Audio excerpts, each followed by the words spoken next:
Jemi këtu në izvor të Zveçanit të vendkalimi kufitar me Serbinë, që në bazë të marrëveshjeve të Brukselit do duhej të ishte një vendkalim i integruar i kufirit, po për shkak se Serbia nuk respekton atë çfarë është dakorduar, edhe më tej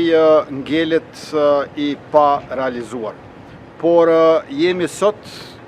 6 muaj e gjysmë më vonë për ta bërë përurimin, inaugurimin e stacionit të ri policor për mbikëqyrjen e kufirit këtu në izvor të Zveçanit në Republikë Kosovës, në një ndërtesë impresive e cila ka kushtuar rreth 750.000 euro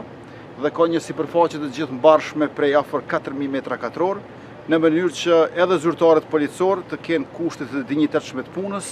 por edhe performancat të jetë një cilësie të lartë sa i përket parandalimit të kontrabandës dhe çfarëdo veprimtarie tjetër ilegale. Urime policisë Kosovës dhe gjithë qytetarëve të Republikës.